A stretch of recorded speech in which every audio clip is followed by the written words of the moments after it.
Hello guys, welcome back to my YouTube channel. If today is your first time, don't forget to subscribe and touch the notification bell so that if I put video, may you first see the video. May you be the first person to see the video. So today we want to talk about our bad leaders for Nigeria. Buhari, President Buhari, you are number one, followed by the governor, hopeless people. So before I start this my topic, so people wey die during this war, for this war, this fight, when dem dey fight say endsars. So I wan use some minutes stay quiet so that make their soul rest in peace. So more quiet for them. Silence.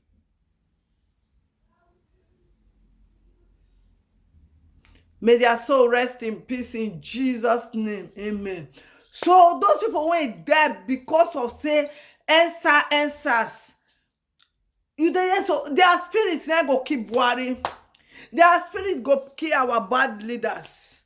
Those people wey died during this war, when Boko Haram kill, Ogun kill Buhari, that is the people spirit go keep Buhari.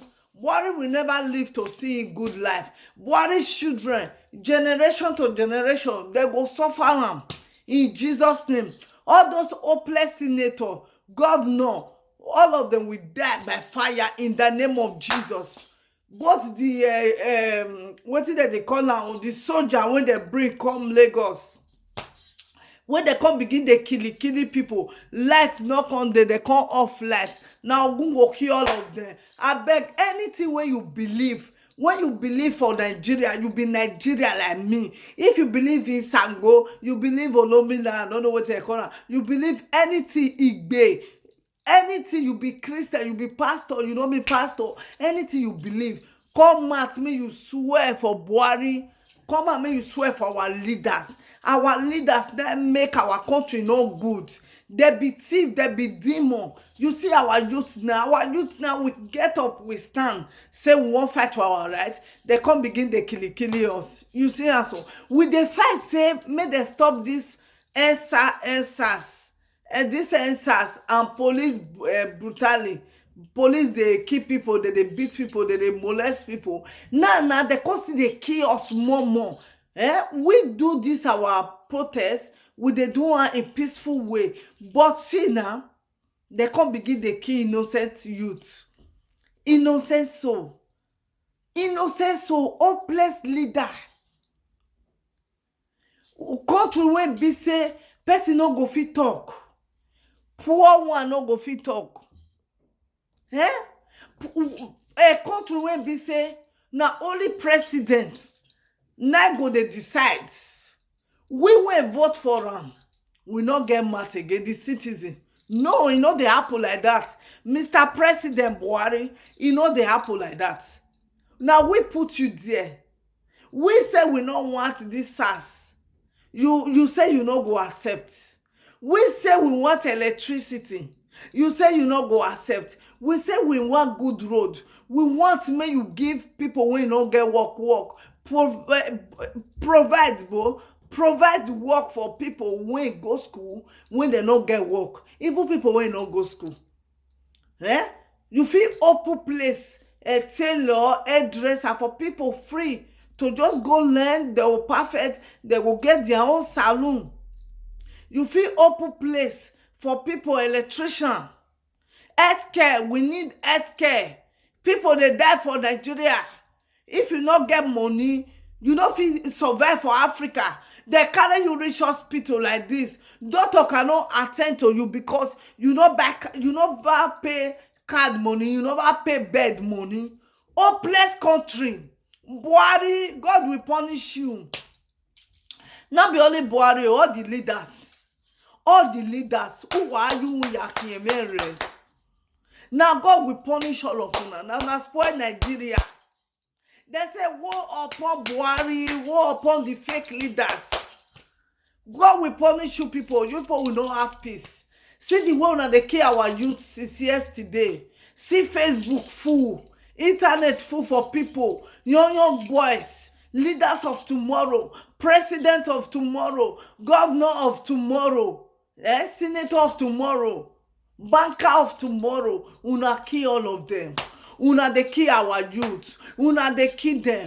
Then so that una use Nigeria take change to wetin they call a Muslim country. Make I tell you, Christian will exist. It will exist. Una yeah, una dey do this una yeah. Buhari bring people come, Boko Haram come. Make them fight more. May I tell you, we will win this fight. That your Boko Haram, time they come, we will win them, we will even destroy them. They no go even fit come out. Say they won't fight us. You understand? You know, so when you dey train pikin, one day the pikin will come pass you. Now be this one. Una don open our eye. We no want mumu again, Buhari. We no want mumu again. We don't tire for darkness life. Buhari, see the way you bring Boko Haram come, they kill people. See the way that they shoot for Lagos. Eh? See the way that they shoot. See the way una they kill people anyhow. See the way poverty, una you poverty take keep people tired. Una come see say poverty no fast. Na police and SAT una come use take they do una operation. Buhari see am. Though police, you know why they kill people? Because you know they pay them good salary. They know they earn good salary. Police, when they dey for roads, they beg money, they kill people. So they no get joy for heart. Joy not dey the heart. Their heart don't sour. Now make they kill people.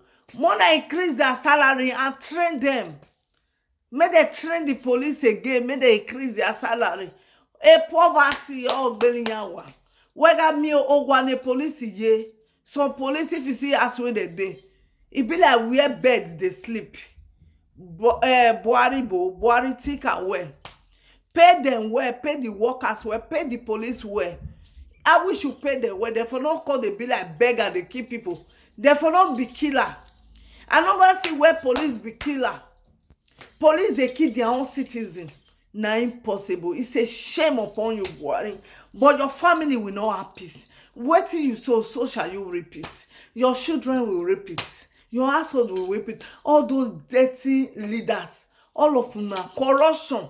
Now na take spoil Nigeria. Oh, Nigeria now fire problem. We not get peace again. Oh, we not know where life they go again. Our country don't turn upside down, Buhari. Not be only Buhari, governor, on the governor. Wetin una dey do? This thing happen, how many person don talk? How many governor don fit stand say yes? Make dem go meet the president, tell the president say, see wetin our youth say they want. Make we do one for them. Make peace for reign. Sometimes una promise, una no dey fulfill una promise. Nobody believe una again. Oh, bless leaders, thieves,